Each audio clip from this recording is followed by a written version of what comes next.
नमस्कार, वंदे मातरम। मैं हूं श्यामगिरी। आप देख रहे हैं हमारा चैनल मुद्दा भारत का। मुद्दा भारत का यानी मुद्दा है आपका, मुद्दा है महाराष्ट्र की राजनीति का। यह महाराष्ट्र की राजनीति में आज एक फिर से उथल पुथल वाली कहानी सामने आई है। अब कहानी कहें या सच्चाई कहें, अभी तो इसका अनुमान ही लगा सकते हैं, क्योंकि सामना में एक छपा हुआ है कि एकनाथ शिंदे जी सुबह के 4 बजे अमित शाह जी से मिले और अपनी दुखड़ा उनसे कहे। और अमित शाह का और शिंदे साहब का क्या वार्तालाप हुआ, ये भी उन्होंने पूरा लेख सामना में छाप दिया है। आखिर में संजय राउत को ये सब खबर पता कैसे चलती है वर्ड टू वर्ड, यानी कि शिंदे साहब ने क्या कहा, अमित शाह ने क्या कहा और उसके बाद क्या हुआ। तो ये सब जो चीज़ें हैं, या वहाँ तो फोन टैपिंग भी नहीं हो सकती क्योंकि सामने सामने बात हुई है। तो वहाँ पर ऐसा कौन गुप्तचर था जो संजय राउत को ये कहानी बताया है।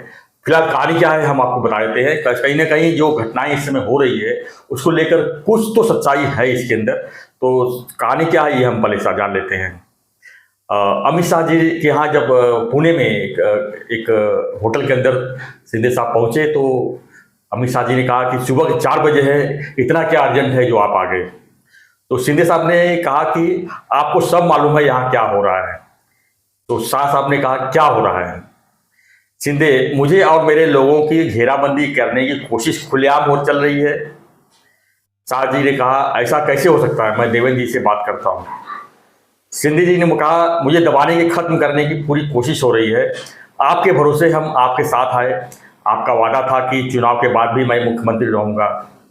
शाह ने कहा कि हमारे 132 लोग चुन के आए हैं, आप कैसे क्लेम कर सकते हो। तो शिंदे जी कहे कि मेरे नेतृत्व में सब चुनाव हुआ और जीत मेरी हुई है। शाह ने कहा नहीं, पीएम मोदी के चेहरे पर चुनाव हुआ था, आपको क्या चाहिए बोलो, मैं कोशिश करूंगा। शिंदे साहब ने सीधा कहा कि मुझे मुख्यमंत्री चाहिए।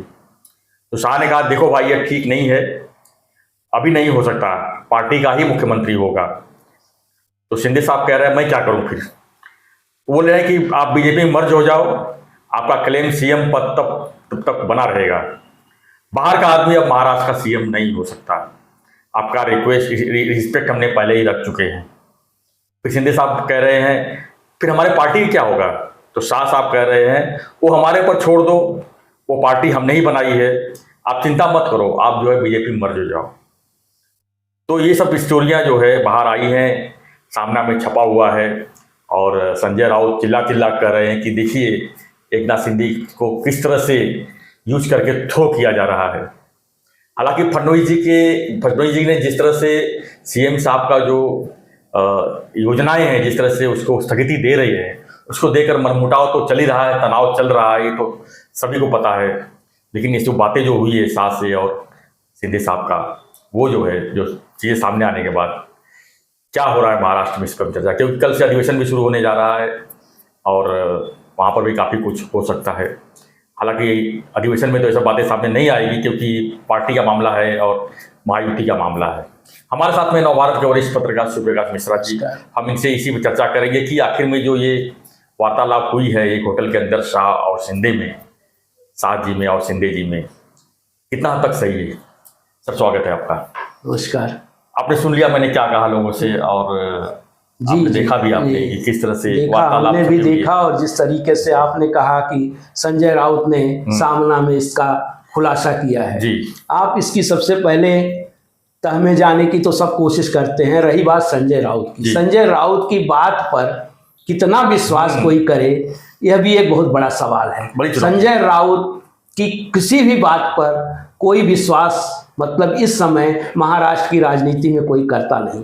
ये जो लिखा गया होगा या लिखा गया है जो भी, वो ये एक उपन्यास की तरह, एक कहानी की तरह लिखा गया है। और एक कहानी बनाने में इसमें ये भी कहा गया है कि ये जो वर्ड है जो आई है हमारे पास जी, एक बीजेपी के नेता ने ही हमको बताया। बीजेपी का नेता बताए या शिवसेना का नेता बनाए या खुद उन्होंने इसकी पटकथा लिख डाली। देखिए पटकथा लिखने में, नकली फिल्मी पटकथा लिखने में या कहानी लिखने में संजय राउत का हाथ कोई पकड़ नहीं सकता। संजय राउत को उसी बीजेपी वाले, जिन्होंने बीजेपी ने कहा उसी बीजेपी वाले उनको पोपट की संज्ञा देते हैं और पार्टियां भी पोपट की संज्ञा दे। तो संजय राउत के लिखे पर विश्वास तो नहीं किया जा सकता। हाँ, जो मनमुटाव की आप बात कर रहे हैं वो मनमुटाव चल रहा है। शिंदे जी ने 2.5 साल सरकार चलाई है, अब मुख्यमंत्री पद पर फडणवीस जी विराजमान हैं। तो जो चीज़ें सरकार के अंदर जब चलेंगी थोड़ी बहुत, तो बोलते हैं ना, जब धुआं दिखता है तो ऐसे लगता है कि आग लगी। तो ये आग लगने का अर्थ ऐसा नहीं है कि धुआं दिख रहा है तो एकदम मतलब आग एकदम ऐसी फैल चुकी है। लेकिन जहां तक संजय राउत उस आग में घी डालने का काम जरूर कर रहे हैं, इसमें कोई संदेह नहीं। लेकिन जहां तक आपने कहा कि गृह मंत्री अमित शाह जी से एकनाथ शिंदे जी मिले, ये बात जगजाहिर है। कुछ दिन कार्यक्रम था जी उनका पुणे में, सहकार विभाग का कार्यक्रम था, दिन भर का कार्यक्रम था, पार्टी कार्यक्रम था। एकनाथ शिंदे जी वहाँ पार्टी में शामिल होने गए थे उस कार्यक्रमों में, सहकार विभाग का। और एकनाथ शिंदे जी 4 बजे जाके उनसे मिलने की और अपना दुखड़ा या अपनी शिकायतें सुनाने का कोई ऐसा औचित्य नजर नहीं आता। एकनाथ शिंदे जी सीधे आज नया नहीं है, पिछले 3 सालों से लगभग एकनाथ शिंदे जी मोदी जी और शाह जी के संपर्क में हैं। उन्होंने उनका विश्वास जीता है, उनके अनुसार बार बार उन्होंने कहा है कि जो मोदी शाह जो कहेंगे वो मैं करूंगा। और वो एनडीए का एक हिस्सा है, ऐसा नहीं है, उनके साथ भी 57 विधायक हैं, 7 सांसद हैं। ये सारी चीजें जो ठीक है, मैं एक पत्रकार के रूप में ही कह रहा हूं, मैं कोई पार्टी का उनके प्रवक्ता नहीं हूं, लेकिन वो सारी चीजें जो है ना, उनके अंदर उनकी पार्टी की महत्ता जो है या उनकी पार्टी की जो ताकत है, इससे तो कोई इनकार नहीं किया जा सकता। जैसे कहा उन्होंने, आपने कहा कि उन्होंने कहा कि मैं जिता के लाया था, निस्संदेह जो सारी योजनाएं जो है मुख्यमंत्री के चेहरे पर ही, मुख्यमंत्री के नेतृत्व में ही चुनाव लड़ा गया। ये बार बार देवेंद्र फडणवीस जी ने भी कहा और है कि ये चुनाव जो है एकनाथ शिंदे जी के नेतृत्व में ही चुनाव लड़ा गया। तो एकनाथ शिंदे जी के जब नेतृत्व में चुनाव हारती अगर महायुति, तो उसका सारा ठिकरा एकनाथ शिंदे जी पर उठता। और चुनाव जब जीती है पार्टी महायुति, तो उसका श्रेय उन्हें दिया जाना चाहिए और जनता ने उसका श्रेय उन्हें खुलकर दिया है। इवन आपको मैं बता दूं कि बीजेपी के कुछ नेता, जैसे संजय राउत कह रहे हैं, बीजेपी के कुछ नेता, क्या वरिष्ठ नेता जो एक नीति निर्धारक हैं, वो कहते हैं कि एकनाथ शिंदे जी में दानत है। उस व्यक्ति के अंदर जिस तरीके से उन्होंने निर्णय लिए, जिस तरीके से मुख्यमंत्री रहते हुए उनके पास आसपास का उनका माहौल बना, जिस प्रकार जनता के बीच में जाकर उन्होंने काम किया, उससे ये उसका फायदा हमें हुआ है, उसका कोई नुकसान नहीं हुआ है। और अब आप बताएं कि भाई लोकसभा में भी तो सब लड़े थे, सबके चेहरे थे, लेकिन विधानसभा में स्थिति पलटी। तो लोकसभा से विधानसभा के बीच 6 महीने में शिंदे जी ने एकदम रास्ते पर उतर के पूरी कोशिश करके एक टीम के रूप में काम किया। उसमें देवेंद्र फडणवीस जी का भी पूरा योगदान रहा, उसमें अपनी तरीके से अजीत पवार की पार्टी ने भी योगदान दिया। इससे आप इनकार नहीं किया जा सकता कि उनका योगदान नहीं रहा। हाँ, परिस्थितियां बदली, राजनीतिक परिस्थितियों के अनुसार, राजनीतिक समीकरण के अनुसार निर्णय लिए जाते हैं राजनीतिक कि कौन पद पर होगा, कौन है। ये इसमें कोई नई बात नहीं दिखाई देती। ये ज्यादातर 132 विधायक बीजेपी के आए, तो ये तो साफ था कि भाई 132 विधायक जब आए हैं तो सबसे बड़ी पार्टी बीजेपी और पूरे बहुमत के साथ आई है और समीकरण भी उधर ही बैठ रहा था। तो इस तरीके से निर्णय हुए। लेकिन इसमें जो राउत की बात है, राउत की बात पर तो बिल्कुल भरोसा नहीं किया जा सकता। राउत ने एक पटकथा लिखी है और उस पटकथा के बहाने उन्होंने एकनाथ शिंदे पे हमला बोला है। मिश्रा जी, यहाँ पे एक सवाल ये भी उठता है कि क्या देवेंद्र फडणवीस जिस तरह से 2019 में चुनाव लड़े थे, उनके 105 विधायक चुन के आए थे और शिवसेना के भी उसमें 56 विधायक जी बराबर। तो उसके बाद अब शिंदे के नेतृत्व में जब चुनाव हुआ 2024 में, तो उसमें 132 विधायक बीजेपी के आए और 56 से ज्यादा यानी करीब 57 सीट जो है शिंदे साहब के आए।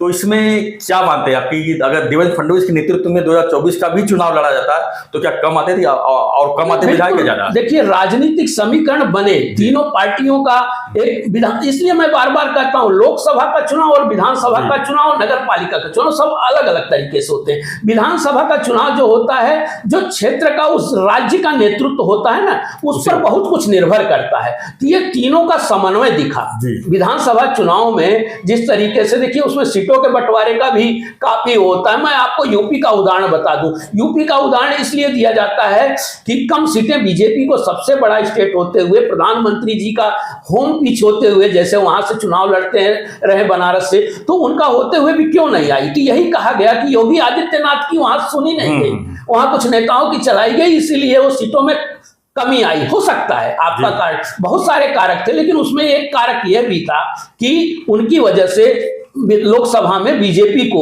थोड़ी मुश्किलों का सामना उत्तर प्रदेश जैसे राज्य में, बड़े राज्य में करना पड़ा। इसका इल्म जो है उनके वरिष्ठ जो है, उनका जो हाईकमान को भी है। उसी तरह आप महाराष्ट्र का भी लीजिए कि महाराष्ट्र में जब तीनों दल एकनाथ शिंदे जी के नेतृत्व में जब चुनाव लड़ा गया, समन्वय के साथ लड़ा गया, मिलजुल कर लड़ा गया, उसमें थोड़ी बहुत देखिए उन्होंने फडणवीस ने मनसे को भी ले लिया और उनको भी एक अपना तरीका वो हुआ, उससे भी कुछ जगहों पर नुकसान तो कुछ जगहों पर लाभ की स्थिति भी बनी।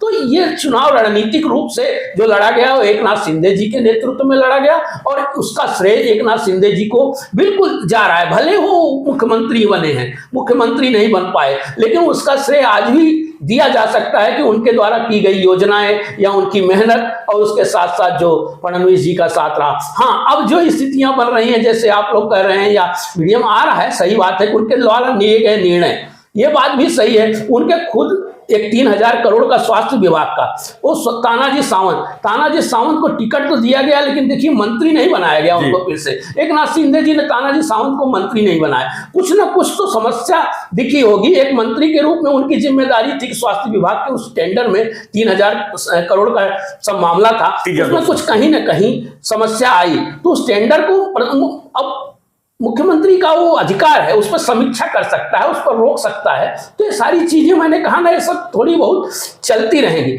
और इनके चलने के कारण कयास भी लगाते रहेंगे लोग और इससे संजय राउत जैसे लोगों को मौका भी मिलता रहेगा। अभी आगे भी मौके मिलते रहेंगे हमला करने के। तो मैं ये समझता हूं कि इसमें कोई बहुत ज्यादा जो सामना में जो खबर आई है या जो सामना की पटकथा लिखी गई है, वो संजय राउत ने बैठ के एक कहानी की तरह वो पटकथा लिखी है और वो छाप दिया है। तो संजय राउत की बात पर, संजय राउत पार्टी के प्रवक्ता भी हैं, उनका काम है और वो लगातार उनके हमले पे, निशाने पे एकनाथ शिंदे जी रहेंगे, क्योंकि सारा कष्ट जो है उनको, उनके आका को, उद्धव ठाकरे को एकनाथ शिंदे जी नहीं दिया है। एकनाथ शिंदे जी ही वो बड़े एक हथियार रहे कि जिससे इनके सारे के सारे जो हैं कटपिट गए। धन्यवाद मिश्रा जी जानकारी के लिए। तो सीधी सी बात है, जिस तरह से पिछले काफ़ी हफ्ते से जो है मीडिया में जो इस तरह से मामला चल रहा है कि मुख्यमंत्री और उप मुख्यमंत्री का जो है बन नहीं पा रही है, कुछ ना कुछ विषय को लेकर टकराव लगातार जारी है, खासकर पहले मुख्यमंत्री पद को लेकर, बाद में मंत्री बंटवारे को लेकर, अब विभागों जो उन्होंने योजनाएं जो पास की है उसको जो स्थगिति देकर जो तनाव बना हुआ है, इसका पूरा का पूरा फायदा जो है कहीं ना कहीं संजय राउत उठाना चाहते हैं और दिखाना चाहते हैं कि एकनाथ शिंदे जी का भाजपा के साथ बन तो नहीं रही है, लेकिन उनका कोई वहाँ पर वैल्यू नहीं है, ये दिखाने की पूरी कोशिश की गई है। और एकनाथ शिंदे लगातार मुख्यमंत्री का पद पाने के लिए प्रयास कर रहे हैं, ये भी दिखाने की कोशिश की गई है। यानी मौके का पूरा फायदा उठाने के संजय राउत ने किया है, क्योंकि सुबह का भोंगा तो बसता ही है। अब सामना में भी जिस तरह से लेख लिख दिया है तो 2-4 दिन अभी भोंगा चलता रहेगा इसी विषय पर। हालांकि शिंदे साहब ने भी इसका खंडन किया है कि सुबह 4 बजे मिलने का कोई औचित्य नहीं होता है। खैर अब शिंदे साहब जानते हैं और अमित शाह जी जानते हैं कि उनके बीच में क्या बातें हुई है या नहीं हुई है, वो तो वही बता सकते हैं। लेकिन कहीं ना कहीं ये सुबह का भोंगा जो संजय राउत है, ये अपना लेख लिखकर रोज मीडिया को कुछ न कुछ मसाला देने का पूरा प्रयास कर रहे हैं। तो फ्रेंड्स, आपकी क्या प्रतिक्रिया है इस विषय पर, हमें कमेंट बॉक्स लिखिए और बने रहिए ऐसी खबरों के लिए। देखते रहिए हमारा चैनल मुद्दा भारत का। ज्यादा मसाला तकलीफ भी देता है खुद को भी। धन्यवाद। तो देखते रहिए हमारा चैनल मुद्दा भारत का। चैनल को लाइक, शेयर और सब्सक्राइब जरूर कीजिए। धन्यवाद मिश्रा जी, धन्यवाद। जय हिंद, जय महाराष्ट्र।